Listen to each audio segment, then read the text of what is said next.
안녕하세요. 오늘 이야기는 아주 기묘하고 어쩌면 여러분의 상식을 완전히 뒤엎을 질문 하나로 시작해 보려고 합니다. 과연 우리는 안다는 의식적인 경험 없이도 무언가를 볼 수 있을까요? 이 말 한번 들어보세요. 블라인드 사이트라는 아주 희귀한 신경학적 상태를 겪는 환자가 직접 한 말입니다. 본인 스스로는 정말 아무것도 볼 수 없다고 굳게 믿고 있는 거죠. 자, 근데 진짜 놀라운 건 이겁니다. 이 환자가 에이, 그냥 찍는 거예요 라고 말했던 그 추측의 정확도가 무려 90%에 달했다는 거예요. 아니, 어떻게 아무것도 보지 못한다고 확신하는 사람이 이런 결과를 낼 수 있을까요? 바로 여기서부터 오늘의 미스터리가 시작됩니다. 자, 그럼 지금부터 이 흥미로운 역설, 보지 않고 보는 현상의 정체를 본격적으로 한번 파헤쳐 보겠습니다. 이 현상을 바로 블라인드 사이트, 우리말로는 맹시라고 부르는데요. 쉽게 말해 뇌에서 시각 정보를 의식으로 연결하는 핵심 부위, 바로 1차 시각 피질, V1이라는 곳이 손상된 상태를 말해요. 그래서 본다는 생생한 경험은 사라졌지만 뇌의 다른 부분은 여전히 시각 정보를 멀쩡히 받아들이고 처리하고 있는 정말 놀라운 상태인 거죠. 아니, 도대체 어떻게 의식이라는 관문을 거치지 않고 시각 정보가 처리될 수 있는 걸까요? 그 해답은 우리 뇌 속에 숨겨진 또 다른 길, 바로 비밀 통로에 있습니다. 보통 우리가 무언가를 볼 때는 이렇습니다. 눈으로 들어온 신호가 뇌의 1차 시각 피질 V1으로 가서 처리되고요. 그 결과 우리는 내가 지금 사과를 보고 있구나 하고 의식적으로 느끼게 되죠. 이게 바로 우리가 본다고 생각하는 아주 일반적인 과정이에요. 하지만 블라인드 사이트 환자의 뇌를 보면 이 2단계 V1으로 가는 길이 딱 막혀 있는 겁니다. 그런데 이야기는 여기서 끝나지 않아요. 정말 놀랍게도 정보가 V1을 건너뛰는 다른 무의식적인 경로, 즉 이 비밀 통로를 통해서 뇌의 다른 영역으로 전달되는 겁니다. 그리고 결국 행동에까지 영향을 주는 거죠. 이 비유가 정말 기가 막히지 않나요?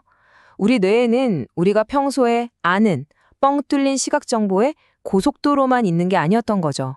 그 옆에 우리가 전혀 인지하지 못했던 구불구불한 무의식의 뒷골목 길도 함께 존재했던 겁니다. 블라인드 사이트는 바로 이 숨겨진 뒷골목의 존재를 세상에 딱 하고 드러낸 결정적인 사건이에요. 이 발견은 단순히 뇌의 심보를 푸는 걸 넘어서요. 정보를 처리하는 것과 우리가 무언가를 경험하는 것 사이에 어떤 관계가 있는지 아주 근본적인 질문을 우리에게 던집니다. 핵심은 바로 이겁니다. 뇌가 정보를 처리하는 능력과 우리가 그것을 의식적으로 경험하는 것은 완전히 별개의 문제일 수 있다는 거죠. 블라인드 사이트는 이 둘 사이에 어마어마한 간극이 존재할 수 있다는 걸 우리 눈앞에 명확하게 보여주는 겁니다. 이 표를 보시면 그 분리가 한눈에 딱 들어오죠. 블라인드 사이트 환자의 뇌는 시각 정보를 처리할 수 있어요. 심지어 그 정보로 행동을 유도하는 것까지 가능합니다. 하지만 딱 한 가지, 그것을 내가 지금 이걸 보고 있어 라는 의식적인 경험으로 만드는 것만은 불가능한 거죠. 그럼 도대체 이 차이는 어디서 오는 걸까요? 현재 가장 유력한 설명 중 하나가 바로 글로벌 워크스페이스 이론이라는 건데요. 어떤 정보가 의식이 되려면 뇌의 특정 부분에만 갇혀 있으면 안 되고 뇌 전체의 작업 공간으로 널리 알려져야 한다는 이론입니다. 마치 중요한 뉴스가 라디오 전파를 타고 전국에 방송되는 것처럼요. 이 방송이 되어야만 비로소 우리는 내가 이걸 봤구나 하고 느끼게 된다는 거죠. 블라인드 사이트는 이 이론으로 정말 깔끔하게 설명이 됩니다. 시각 정보가 뇌의 일부 지역, 그러니까 그 뒷골목에서 처리되긴 하지만 뇌 전체로 방송되는 단계까지는 나아가지 못한 상태인 거죠. 정보는 분명히 있는데 의식적 경험이라는 스포트라이트는 받지 못하는 겁니다. 자, 이제부터 정말 흥미로운 이야기로 넘어가 볼게요. 이 블라인드 사이트라는 창문을 통해서 완전히 다른 두 세계, 바로 신생아와 인공지능의 의식 문제를 한번 들여다볼 거거든요. 첫 번째 질문입니다. 갓 태어난 아기들도 분명 세상을 보고 듣고 느끼죠. 정보를 처리하고 있다는 뜻입니다. 하지만 과연 그 아기들의 경험이 우리 성인의 경험과 똑같다고 말할 수 있을까요? 신생아의 뇌는 아직 뇌의 여러 영역을 잇는 장거리 연결망, 즉 정보를 방송할 시스템이 다 자라지 않았어요. 그래서 많은 학자들이 신생아는 감각 정보를 처리하긴 해도 우리처럼 통합된 자각이 아니라 부분적인 의식 상태일 거라고 추정합니다.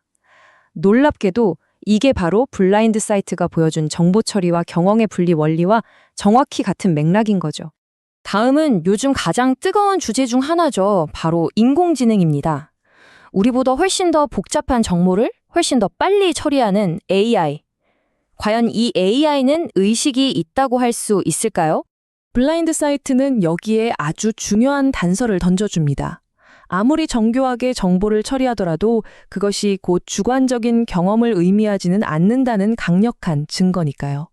다시 말해서 AI가 엄청난 계산 능력은 가졌지만 그 안에 내적인 경험은 전혀 없는 존재, 즉 의식 없는 좀비일 가능성을 우리는 절대 배제할 수 없게 되는 겁니다. 자, 오늘 이야기를 마무리하면서 블라인드 사이트가 우리에게 던지는 가장 심오하고 어쩌면 가장 불편할 수도 있는 질문 하나를 남겨보려 합니다. 만약에요, 우리 뇌가 본다는 경험 없이 시각 정보를 처리할 수 있다면 혹시 아프다는 의식적인 느낌 없이도 그저 고통이라는 정보 자체만을 처리할 수도 있는 건 아닐까요? 특히 자신의 상태를 말로 표현할 방법이 전혀 없는 신생아 중환자실의 아기들을 떠올려 보면 이 질문은 이제 단순한 지적 호기심을 넘어 우리에게 정말 무거운 윤리적 과제를 던집니다. 여러분은 어떻게 생각하시나요?